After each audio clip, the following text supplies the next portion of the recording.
അത് പോയി നക്കിയിട്ട് ഞങ്ങൾക്കെതിരെ വോട്ട് ചെയ്തു എന്നൊക്കെ പറയണത് രാജാക്കന്മാരുടെയും ഏകാധിപതികളുടെയും പ്രജകളോട് പെരുമാറുന്ന ധാർഷ്ട്യത്തിന്റെ സ്വഭാവമാണ്.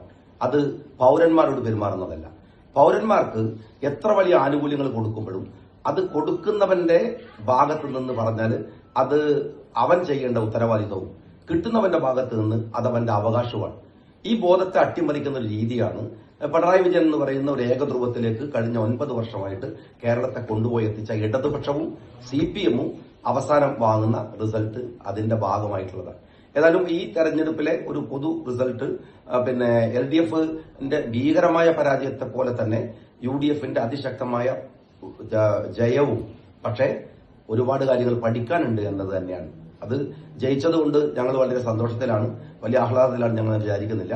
തമന്നൂർ സാഹിബ് കോഴിക്കോട് ജില്ലയിൽ ഈ വിജയശില്പികളായിട്ടുള്ള ജില്ലാ മുസ്ലിം ലീഗിന്റെ ഭാരവാഹികളൊക്കെ ഇവിടെയുണ്ട്. പക്ഷേ ഞങ്ങൾ ഉറപ്പിച്ചു പറയുന്നു, ഇത് അമിതമായ ആഹ്ലാദത്തിനല്ല.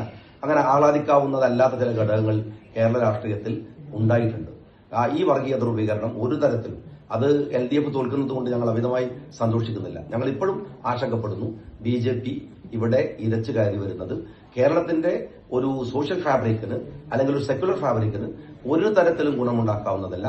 അത് പുനഃപരിശോധിക്കാൻ ഏറ്റവും മുന്നിൽ നിൽക്കേണ്ടത് ഇടതുപക്ഷമാണ് എന്ന അഭിപ്രായം തന്നെയാണ് ഞങ്ങൾക്കുള്ളത്. ഈ തെരഞ്ഞെടുപ്പിൽ UDF-ന്റെ കൂടെ നിന്ന എല്ലാ ജനാധിപത്യ വിശ്വാസികളെ ഹൃദയംഗമമായി ഞങ്ങൾ അഭിവാദ്യം ചെയ്യുന്നു. ഞങ്ങൾ ഈ ജയത്തിന് വേണ്ടി എടുത്ത ഒരു റിസ്ക് വളരെ വലുതാണ്. മാക്സിമം ജനങ്ങളിലേക്ക് കമ്മ്യൂണിക്കേറ്റ് ചെയ്യാൻ ശ്രമിച്ചു. നിങ്ങൾ കുഞ്ഞു സാഹിബ് പറഞ്ഞതിന്റെ കൺക്ലൂഷൻ ഒന്നുകൂടി പറയാം ഞാൻ. എന്നുവെച്ചാൽ കേരളത്തിലെ അതിശക്തമായ വാർഡ് വിഭജനത്തിന്റെ അതിന്റെ ഒരു തോന്നിവാസം എന്ന് പറയാം. കോഴിക്കോട് ജില്ലയിൽ കൊടുവള്ളിയിലൊക്കെ ചെയ്തിരിക്കുന്ന, കോഴിക്കോട് കോർപ്പറേഷനിലൊക്കെ ചെയ്തിരിക്കുന്ന 4000 വോട്ടിന് ജയിച്ച UDF-ന്റെ സ്ഥാനാർത്ഥിയുണ്ട്. എന്ന് വെച്ചാൽ ബൾക്കായിട്ട് UDF ജയിക്കുന്നിടത്ത് കൊണ്ടുപോയിട്ട് ഒരു സ്ഥലത്ത് ആ വാർഡ് ഡിവൈഡ് ചെയ്തിട്ട് അവിടെ മാത്രം അവരുടെ വോട്ടിനെ ഒതുക്കുക. എന്നിട്ട് 80-നും 20-നും ജയിക്കുന്ന ആളുകൾ വേറെയുണ്ട്. എന്നുവെച്ചാൽ അങ്ങനെ അത്ര പോലും അശാസ്ത്രീയവും പക്ഷപാതപരവുമായിട്ടുള്ള വാർഡ് വിഭജനം നടത്തി.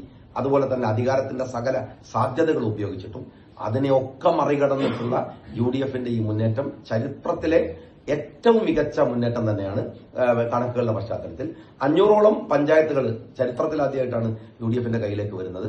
തീർച്ചയായിട്ടും 5 മാസം കഴിഞ്ഞാൽ UDF ആ പഞ്ചായത്തുകൾക്ക് നഷ്ടപ്പെട്ടു പോയ അധികാരങ്ങൾ തിരിച്ചു കൊടുക്കുക എന്നുള്ളതല്ല, അതിനപ്പുറം എങ്ങനെയാണ് പഞ്ചായത്തുകളെ, ഗ്രാമസഭകളെ, ഒരു പഞ്ചായത്തിലെ മെമ്പറെ സ്ട്രെങ്തൻ ചെയ്യിപ്പിക്കേണ്ടത് എന്ന്, അധികാരത്തെ ഡീസെൻട്രലൈസ് ചെയ്യേണ്ടത് എന്ന് ഞങ്ങൾ തീർച്ചയായിട്ടും പരിശോധിക്കും.